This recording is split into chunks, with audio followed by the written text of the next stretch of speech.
নমস্কার বন্ধুরা, সবাই তোমরা কেমন আছো? আশা করি ভালো আছো। এদিকে আমি পটল কেটে রেখে দিয়েছি আর এদিকে আলু ডাঁটা কেটে ধুয়ে রেখে দিয়েছি। এদিকে মাছ ভাজা হয়ে গেছে, নামিয়ে নিলাম। তারপর ওই তেলের মধ্যে পটল ভাজা করে নামিয়ে নিলাম।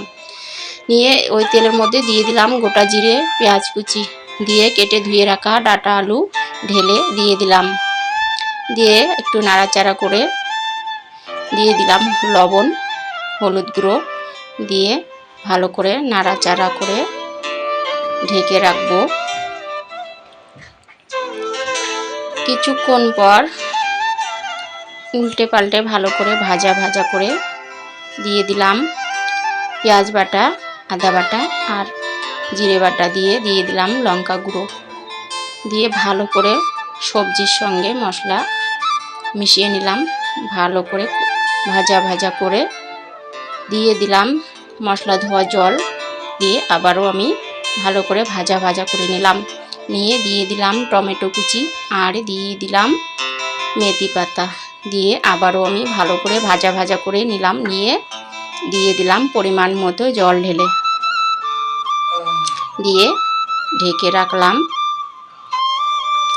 কিছুক্ষণ পর বেশ টকবক করে ফুটে গেছে, আলু ডাঁটা সব সেদ্ধ হয়ে গেছে। মাছ দিয়ে দিলাম, দিয়ে নামিয়ে নিলাম।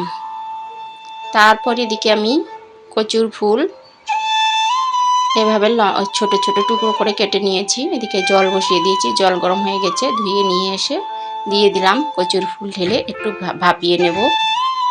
ভাপিয়ে নিলাম।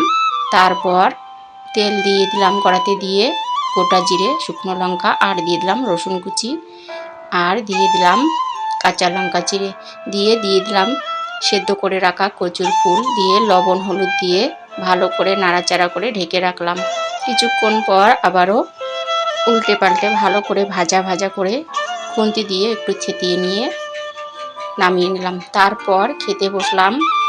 ডাঁটা আলু দিয়ে মাছের ঝোল, কচুর ফুলের তরকারি, পটল ভাজা, আর এখানে নিয়েছি লেবু। আজকের মেনু তো আমি লেবু চিপে নিয়ে কচুর ফুল নিয়ে আমি খেতে শুরু করলাম।